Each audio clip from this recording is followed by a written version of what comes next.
दिव्या, हाँ मैं जा रहा हूँ। Okay bye. अच्छा हुआ ये चला गया। इससे ज्यादा ना इस बलून के साथ में ड्रामा नहीं हो रहा था मेरे से। पता नहीं क्यों आ गया है यहाँ पे, दिमाग खराब करके रख दिया है मेरा। अब आराम से ना थोड़ी देर फ्रीली घूमूंगी बिना इस बलून के। ये बलून से ना इचिंग सी होने लग जाती है, इरिटेट करता है मुझे, और उससे भी ज्यादा इरिटेट करता है मुझे इस आदमी का मुंह। पता नहीं क्यों आ गया है ये बॉर्डर से यहाँ पर। नहीं होता ना यहाँ पे तो ज्यादा बढ़िया रहता। जैसे पहले आराम से घर में रहती थी वैसे आराम से रहती। तो कोई बात नहीं, इतने सारे पैसे जब मिल रहे हैं मुझे इस बच्चे के नाम पर तो इतना बहुत डिस्कम्फर्ट तो मैं झेल ही सकती हूँ, कोई दिक्कत नहीं है। अब जल्दी से ना थोड़ी देर आराम करके इसे फोन करती हूँ और फोन करके बोलती हूँ कि कुछ टेस्ट होने हैं मेरे, जिसकी वजह से मुझे और पैसे चाहिए। हाँ मैडम, कौन?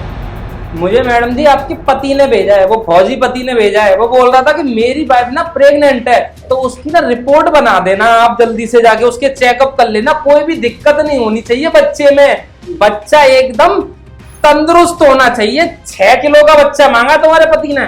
मेरा ना चेकअप हो चुका है और किसी चेकअप की जरूरत नहीं है, अभी कल ही हुआ है मेरा चेकअप। तुम जाओ यहाँ से। अरे नहीं मैम साहब, ऐसे कैसे चला जाऊं? तुम्हारे पति ने बोला तुम्हारा हॉस्पिटल बंद करवा दूंगा, 2 मिनट में यहाँ पर टैंकर बैंकर सब लेके आ जाऊंगा, तोहफे लेके आ जाऊंगा, तुम्हारे हॉस्पिटल को उड़वा दूंगा। अगर शाम तक तुमने मेरी पत्नी की रिपोर्ट मुझे नहीं भेजी तो मैडम जी मेरी नौकरी का सवाल है। आप ना मुझसे चेकअप करवा लीजिए, फिर मैं आपके पति को भेज दूंगा रिपोर्टें, तो फिर वो मुझे माफ कर देंगे, वरना वो मेरे हॉस्पिटल को उड़ा देंगे, भारी नुकसान हो जाएगा। तो मुझे तो कभी कभी डाउट होता है कि ये फौजी है या आतंकवादी, ऐसे कौन डराता है? अरे मैं बोल रही हूँ ना, कुछ नहीं करेगा वो, तुम जाओ यहाँ से।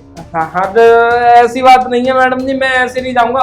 चेकअप तो आपको करवाना पड़ेगा। देख, अगर चेकअप नहीं करवाया ना तो वो सीधा यहीं पर मेरे हॉस्पिटल पे आ जाएगा, तो फोब लेके और मुझे भी उड़ा देगा और हॉस्पिटल को भी उड़ा देगा, नुकसान हो जाएगा। मैडम जी ये मेरी मजबूरी समझो। और तू मेरी मजबूरी समझ। दरअसल बात ये है ना कि मैं कोई प्रेग्नेंट नहीं हूँ और ना ही मेरे पैर टूटे हुए हैं, मुझे कुछ नहीं हुआ है, मैं बिल्कुल ठीक हूँ, मेरे पैर भी ठीक है, मैं प्रेग्नेंट भी नहीं हूँ, और मैं सिर्फ और सिर्फ झूठा नाटक कर रही हूँ, अपने पति को बेवकूफ बना रही हूँ। और अब क्योंकि तुझे ये सब पता चल गया है तो बता कितने पैसे लेगा और क्या लेगा झूठी रिपोर्ट बनाने का?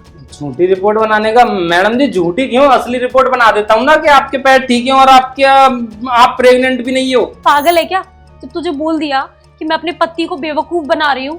मैं चाहती हूँ कि उसको ये पता रहे कि मैं प्रेग्नेंट हूँ और मेरे पैरों में दिक्कत है, तो उतना नहीं किया जा रहा है देर से? तुझे तेरे पैसे मिल रहे हैं ना बिना सवाल जवाब की, वो कर जो मैं करने को बोल रही हूँ। मैडम जी पर आपको ना मुझे पैसे देने पड़ेंगे, कम से कम 50,000 रुपए देने पड़ेंगे, तभी रिपोर्ट बनाऊंगा। 50,000? अरे 5-10 हजार का काम है, ये 50,000 कहाँ से दूंगी मैं तुझे? अरे झूठी रिपोर्ट बनाने की आप बात कर रही हो। अगर मैं उसे रिपोर्ट भेज दूंगा ना तो वो मेरे ना हॉस्पिटल को छोड़ देगा, और अगर मैं रिस्क ले रहा हूँ तो फिर 50,000 रुपए भी तो लूंगा ना। देखिए मैं आपकी झूठी ऐसी फर्स्ट क्लास रिपोर्ट बना के दूंगा ना कि तुम्हारा पति तो एकदम बौखला जाएगा और ज्यादा पैसे भेज देगा, कम से कम 15-20 लाख रुपए भेज देगा। ठीक है तो फिर एक काम कर, 50,000 ले ले, लेकिन रिपोर्ट एकदम पक्की बनाइयो, ऐसी बनाइयो कि कोई पता ना कर पाए कि रिपोर्ट झूठी है। हाँ बिल्कुल सही बोल रही हो, तुम्हारा पति भी नहीं पता कर पाएगा क्योंकि तुम्हारा पति यही है। प्रेम, तुम यहाँ क्या कर रहे हो? मैं यहाँ क्या कर रहा हूँ? तुम अपने पैरों पे कैसे खड़ी हो गई ये बताओ तुम मुझे। वो मजाक कर रही थी तुम्हारे साथ। मजाक नहीं, सही सही बताओ, मैं तुम्हारी खोपड़ी फोड़ दूंगा। बताओ। पापा जल्दी आओ, पकड़ी गई है। आ गया। ये देखो पापा खड़ी हो गई। बिल्कुल सही बोला था तुमने मुझसे कि तेरी पत्नी पैरों पे खड़ी हो जाती है और ना ही उसके पेट में बच्चा है, लेकिन मैं पापा इससे इतना प्यार करता था कि मैंने तुम्हारी बातों का विश्वास नहीं किया, और ये देखो वो पड़ा है गुब्बारा, देखो वो बच्चा है।